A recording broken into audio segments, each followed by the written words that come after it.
Hi everyone. This is the first of a series of like short videos and stuff that I'm going to be doing of updates, just to sort of engage people a bit more, because posts they're good, but I feel like it's a lot more personal to make some videos and stuff. I'm going to be posting soon on YouTube a video on this Dream-stave from the Huld manuscript. Bear in mind this is going to be reversed because it's filmed like with the front camera. So I'll post a picture of it as well. It's from the Huld manuscript. I was just going to go over like a little bit about this and how we can use it in contemporary practice, and also my own experiences with it and just how things have been, like how things have gone when I've been using it, what my sort of feelings and thoughts are on this. So it's going to be fairly quick. I hope this isn't like boring to people, but I guess it's not, or else you wouldn't be here. This comes from the Huld manuscript, which is this one. I'm going to try my best to get that in there as evenly and like nicely as I can. I'm going to post a link to the scans of the manuscript as well, because that's something that's free, that anyone can look at. The text is in Icelandic, so I just was going to translate that a little bit and just sort of give some more context around it. So the Huld manuscript in general, it's from, I think it was 1860-ish, they found it. It's where the Vegvisir, Otterstafur, it's a stave to inspire fear in your enemies. A couple of dream staves, a couple of sleep staves, a few staves to avoid animal bites. And if you like quite a few staves that are used come from this manuscript. Some of them in there like may be older, but we actually don't really know anything. We don't really know anything about most of the symbols in this before 1860. Sorry to anyone who has a Vegvisir tattoo who thinks it's a Viking compass. Sadly, it's not a Viking compass. It's not anything to do with Viking culture. You could argue that staves in general are Viking heritage, although I would say that because they're more Solomonic inspired than simply rune inspired, it's a bit of a mix. Although obviously like there were some Christians during the Viking Age in Scandinavia, so you add a stretch, you could say this, but it's not necessarily like no one in the Viking Age would have had this. So all of these staves, although they're not Viking Age, they do work, and they do work very well. I would suggest for this Dream-stave, which is the one I'm going to talk a bit about now, the traditional method of how you would utilize and activate this would be to carve it into, the translation says silver or white calf skin. Do this on the night of Jónsmessu, which is the 24th of June, which is the old solstice date. It's a big festival, and like a big religious festival in Iceland in the old days. It's not something that's like as big nowadays. There are still some bonfires and things, and it's sort of mixed a little bit with Swedish midsummer type vibes, like the bonfires, not the horror movie. It's best, like it says, carve it on calf skin. No one's going to find silver or white calf skin, so it's like a little bit inaccessible. So within contemporary practice, what we do and what we have done is just work it on paper as like on parchment paper like this, on clean parchment paper. You can wrist it into like carve, for anyone who's not familiar with that word. You can wrist it into woods, you can wrist it into other skins and stuff. If you have access to skins and things, then as it's a dream stave and it's about like dreaming of what you want, I would argue that you should probably, like calf skin, I don't know necessarily if that has the most sort of like aligned virtues with what this sort of work is. So if you have access to something like rabbit skin, or the skin of some sort of animal that's like very quick moving and more mercurial, more able to sort of dart in and out of places and receive or gather information that you've asked it to and come back to you with. That's the sort of vibe you want to go for with this stave. In contemporary practice, people use rabbit skin, but mostly just parchment paper. That's enough.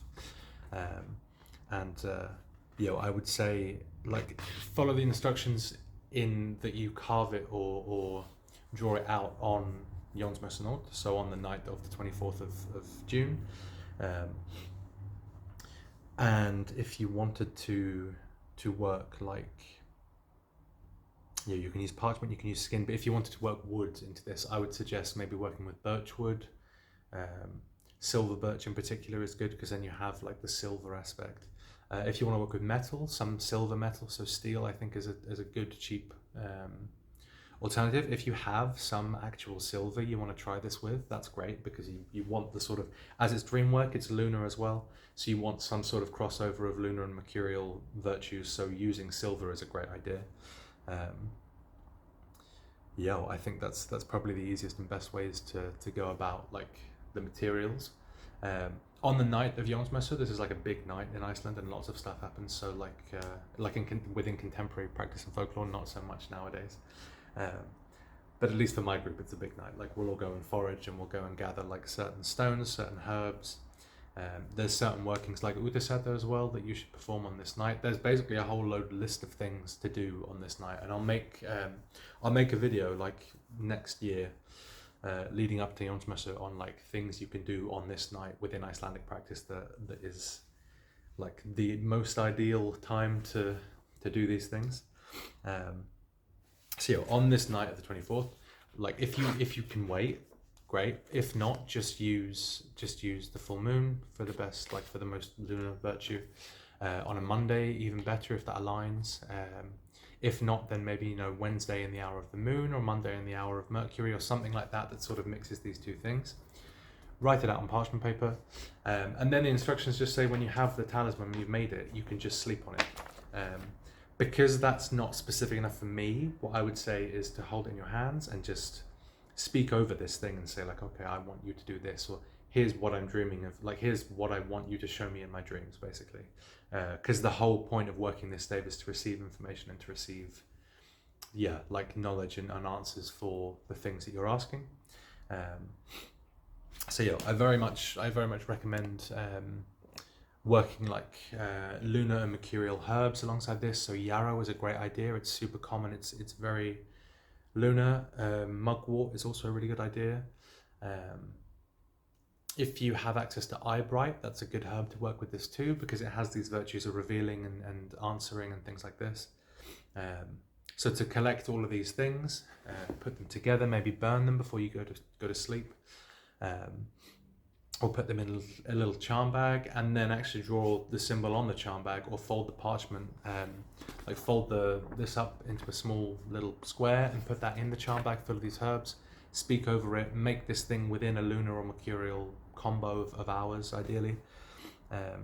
Do all these things around this particular stave together, and you should get good results. Like, I mean, I've worked it plenty of times, and it's very simple. Like, this sort of magic is it's talismans, and it's very, like, anyone can do this as long as you're utilizing the right things and you know what you're doing. It's like, this is very easy magic for most people to do. So I really suggest I suggest working some herbs.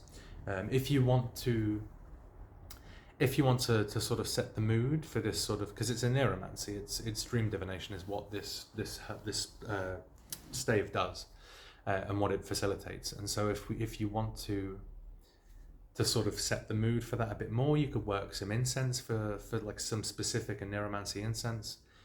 In my book, I have a recipe for incense for this.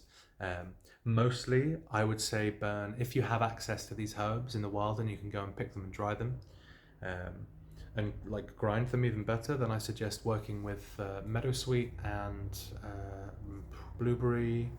Mugwort is perfect. Wormwood even works well. If you have access to any of these things, I know meadowsweet at least and mugwort are like pretty common in lots of places. I know wormwood likes it a bit warmer and blueberry likes it a bit colder.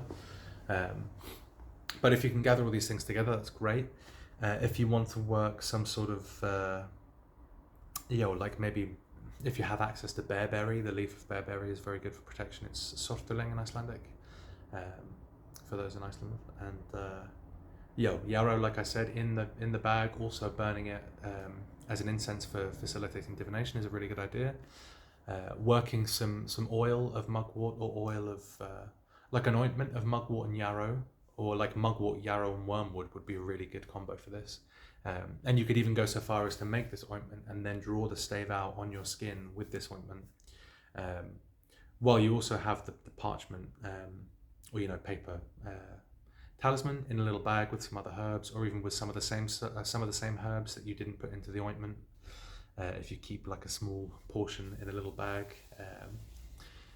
Yeah, we can come at this, we can basically taking the instructions and dissecting down what they are into the most simple of forms. We can take this very simple, very easy thing to do and just work it for what it's worth, because it's great. Like it's really easy to use. Obviously, dream divination takes a little bit of practice, takes a bit of time. Sometimes we're in the perfect headspace, we fall asleep, and then it just comes to us, whatever it is that we've asked for.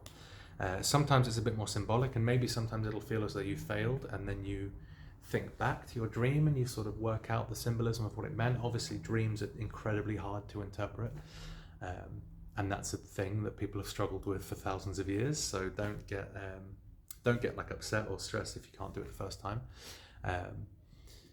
But yeah, like it's super easy, it's super accessible, and I really recommend working this particular stave for what it's worth. So yeah, that's just sort of the first sort of longer, I mean it's still short, this video, but the first sort of longer like single shot videos I'm going to do about these sort of staves, and talk a little bit about how we can work them in contemporary practice. So yeah, I hope that you enjoy that, and yeah, if you liked this video and you're watching it on YouTube, then feel free to please like and subscribe. If you're finding this on Patreon, then thank you very much for supporting me. I will say, for those of you who are watching this on YouTube and not on Patreon, I have like a full Patreon's worth of stuff. I have classes, I have posts on various different herbs, different staves, how we can use these things together.